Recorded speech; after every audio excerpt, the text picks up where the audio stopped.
February is Black History Month, and Fox 32 is committed to highlighting people in the community who helped honor the past and shape the future. My colleague, Nate Rogers, and I want to introduce you to Bruce Wesley.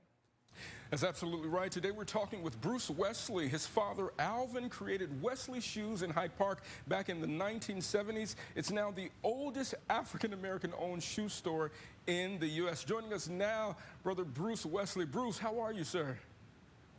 Just great. How are you? Oh, doing phenomenal, man. Tell us, man, you all have an incredible history, some 51 years. What is the secret? Well, we stick to what my dad started back in 1970. My dad grew up poor. He always had this story he would tell me. He was raised in Louisiana, and he would always say, hey, I had no shoes coming up, and I had to walk to school with no shoes. And I used to say, Dad, come on, really, come on. But he really grew up poor. When you and your dad moved the store to Hyde Park in the early 80s, you got considerable pushback from the white retailers in the neighborhood. What do you remember about that experience, and what helped you to persevere? Yeah, back then there was some resistance from the merchants who were here at the time. They didn't want these African Americans from Roseland coming in messing up the thing. But we, they held a special meeting just to block us out of here, our lease. But we kept in there. We held our ground, and we took over. And the rest is history. I popped up yesterday, as I'm sure you've heard, just walked in a little incognito with my hoodie on.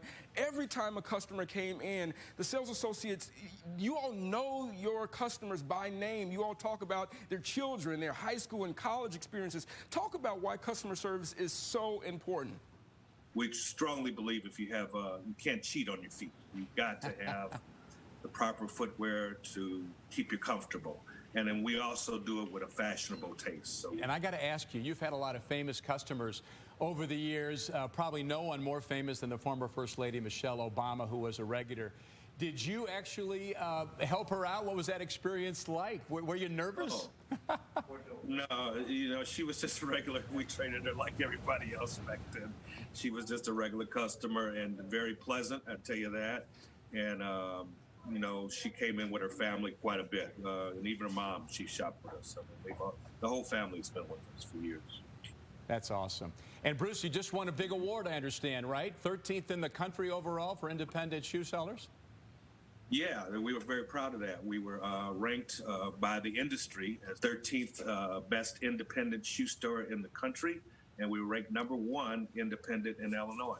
What advice would you give entrepreneurs out there after surviving 51 years in a town like Chicago? I am built from a spiritual background. I do have a lot of that from my dad, so I definitely, say, hey, you got to thank God and pray and use your gut instinct. You got to trust your gut instinct, follow your heart, Well, Bruce, it's been a pleasure talking to you. Congratulations on 50-plus years of running a successful operation. All the best to you, and thanks so much for being our guest. Absolutely. Thanks again. Take care, Bruce. I got shoes there as a child growing up in Hyde Park. I love it. Bring pictures. It was so awesome. Yeah. Good man. Still ahead, we've got much more for you, including, remember those